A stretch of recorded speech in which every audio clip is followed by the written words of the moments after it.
Credit Union Broadcast Center, the one and only Billy Gilman. Hello, hello. How are you? Hi, I'm good great. Good to see you. Good to see you too. Thank you for coming back. Oh, Welcome back to GoLocal My Live. pleasure. My pleasure. It's always fun. Hi, everybody. So, obviously, Molly says hi from the back.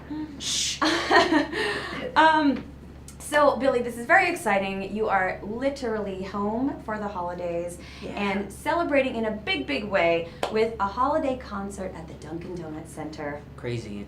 I never thought I would get there. Now, put it that way. You know, it's really awesome. So I'm very, very happy that they wanted me, and it's working out so far. Yeah. So we're excited. So talk about this, because this is a big deal. This is a really big concert event. There's a lot of moving parts, literally and figuratively. Yeah, no, absolutely. Really big show for you. So talk to us a little bit about what you have put together. I know you've been rehearsing a lot. Yeah. There's two acts, and I always try to incorporate. I saw a Christmas show about 4 or 5 years ago, and it was straight laced. I mean, holly jolly. And by the second act, I was like, all right, jingle bells. You know what I mean? Right, like too much Christmas. Too much. There's such a thing as too much Christmas. There is a balance for people to enjoy. So the first act is strictly just regular music. Cool. That I've compiled, and I think people will like, including some new songs that have just been released. So awesome. We'll talk about that. Yeah.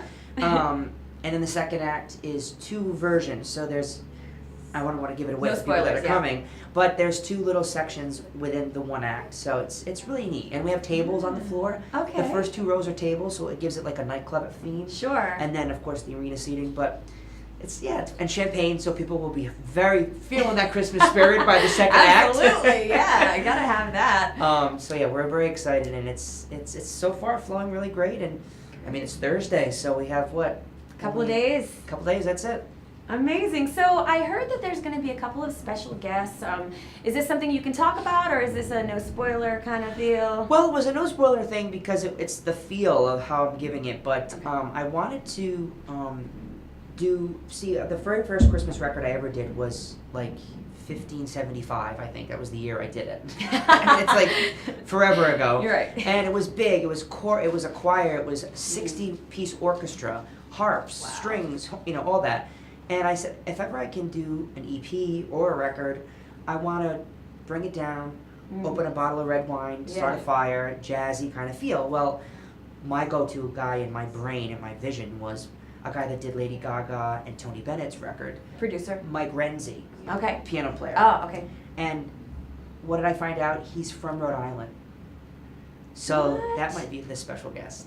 To do a huge, a nice section of standards. So very, very exciting, and I could not believe that he was a local guy, which is all the more, it makes the story even that much better. You gotta do cool, it, right? and the dunk and everything. Yeah. So talk to us about your Christmas EP, because speaking of jazzy, it's so cool. Thank you. It's like a cooled out, jazzy, soulful kind of vibe. Thank you. I really am into it. Thank you. Yeah, it's totally different from what I've ever done. Yeah. Being on The Voice and really showing what I could do and not being withheld to a genre. Now it's like I can do everything I want, and people are like, oh, I get it. Where before I wanted to do that, and they thought of me as a country. And still, there's plenty of people that think of me as country, and that'll be a long process, you know?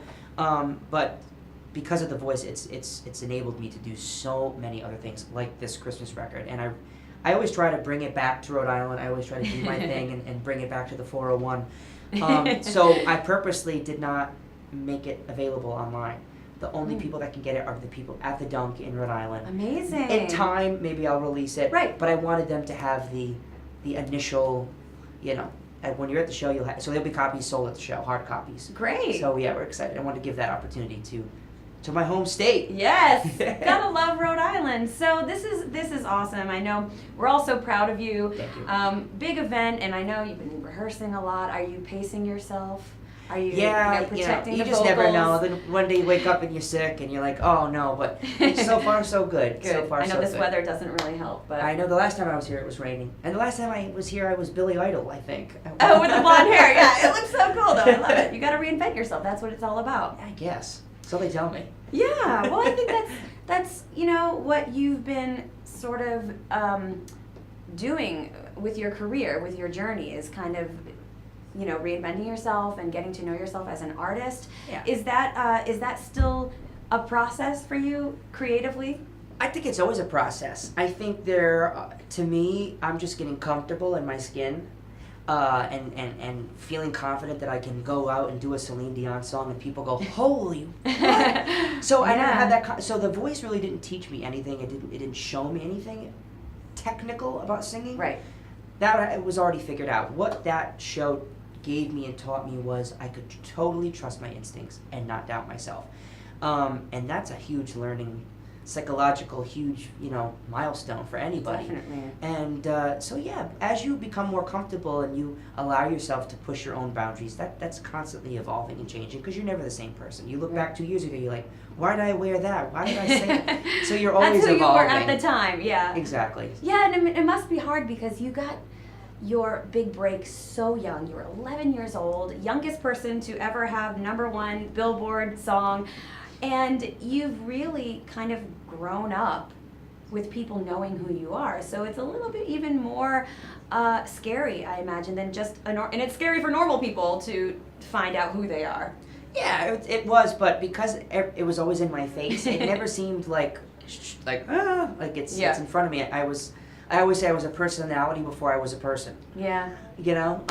But that's great. It was my choice. It was 100% my choice. My parents still to this day live in fear. They wanted me to go to high school, normal high school, and not be tutored. I was traveling, doing 100 city shows, and they just were so afraid. They wanted me to be normal because they live in a small town. They read what the only entertainment that back when I was young, we didn't have really shows like we have now that give you insight on TV. It was just what you read on the shelves at the Stop and Shop, and it was like this one's arrested. They're like, you don't want to go into that. So it was my decision. I was driven and still am. Singing is what I am. There's no memory of me starting to sing. It was always just there.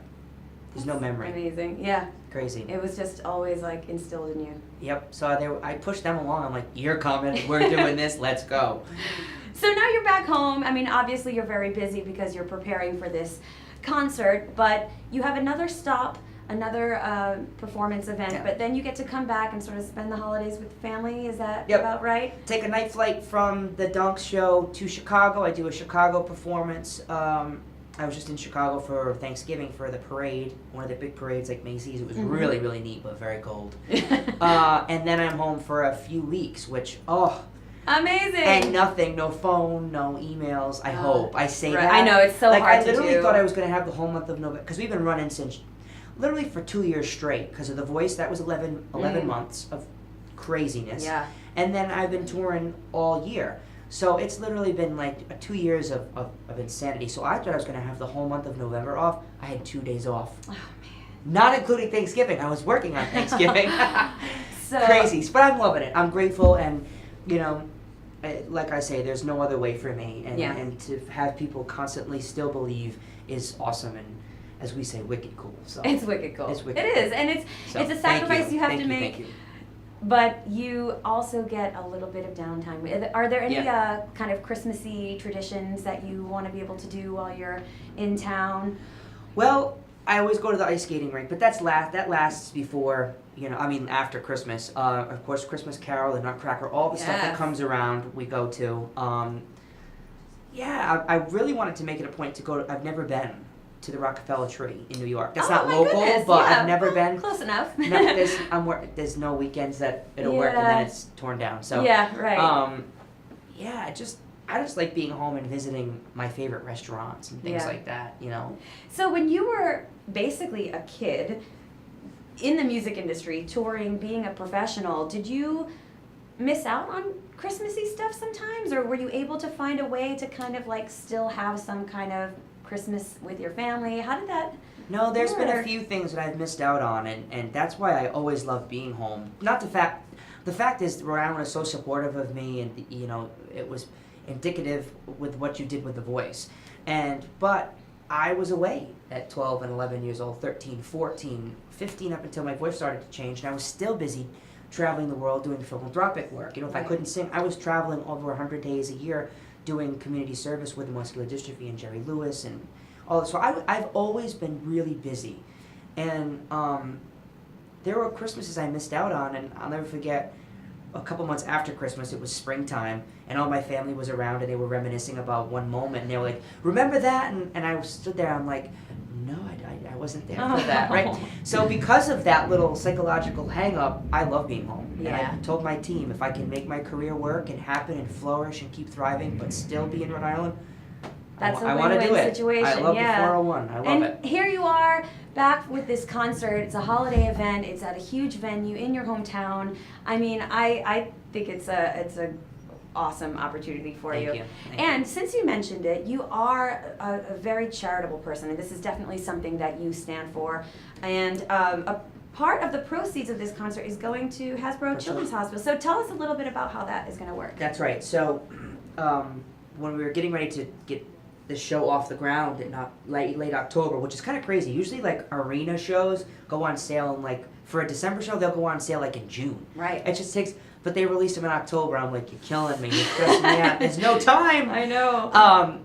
But I really said, no matter what happens, I want part of the proceeds of each ticket sale to go to Children's Hasbro. I mean, I have had, funny enough, being a singer, what do you really need? You need your ears. And I've had horrible ears my whole life. 23 surgeries, 4 surgeries on my ears.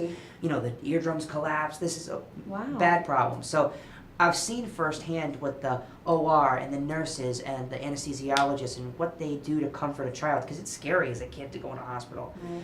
But then the programs that they have for kids that don't have the best living situations, that are dealing with their own voice inside of them, whether it's disorders of eating or psychological, whatever. The programs that they have there are so remarkable and so vital for these children's future. I said I want to donate as much money as I can from the show, and the Dunkin' Donut Center said, of course. So I just visited the other day and took some pictures and sang some Christmas songs, and it's important in this day and age to give back a little. Give off some good vibes, because there's not a lot of good vibes lately in this world with news and whatnot. So I know. try, you know. Exactly. It's a scary time, but you know, you are in a position where you have an opportunity to give back, and you do, and that's what's so. I try. Yeah. We all try. You know? I know. We all do our best, but it's really great to see someone like you making an effort to give back, and Hasbro. It is a wonderful resource here in Rhode Island for kids. It's really phenomenal. Yeah. So if you come, it's 7:30 Thursday. Tickets are still available. They're not that expensive, and you're helping a good cause. So you're helping a good cause. You get an amazing it's going to be a good show. production, it's going to be a fun show. Something that Billy has never done before, and you get VIP access to his Christmas EP, only available to people who are coming to the show right now. That's right. So sounds like you have to go. It's fun, right? It's fun. Without any spoilers, is there like one moment in the show that you're like most excited about? I am such a fan of horns in a band. I love that. It just brings such a gutsy thing to certain songs. Yeah. And I have a horn section for the show, and so I'm excited to hear a couple of the Christmas songs put to the horns. You know, you hear them in rehearsal, but then when they're on stage and they're mic'd and everything's level, that's when you get the full scope. I mean, the scenery on the stage, I cannot wait to see. It's going to be really neat. Oh my gosh. I do not come from the ceiling, so that's no a flying tricks. The budget wasn't that big, but maybe next year. Yeah. Because there is talks about making this an annual event for Rhode Island. That would be great. So well, you I gotta feel grow like and start from somewhere, right? Yeah, but the more support you get from the community, the more likely that is to happen. So go check out Billy Gilman Home for the Holidays concert at the Dunk, as we like to call it. That's right. Thursday night. Billy, thank you so much for being here. It's such a pleasure. Always. We'll see you again, I'm sure. Absolutely. Some very interesting things happening for you guys, so maybe you will see me back. Exactly. And we well would deserved. love to have you back, of course. So thanks again to Billy Gilman. I am going to take a very quick pause to set up for my next guest, so stick around.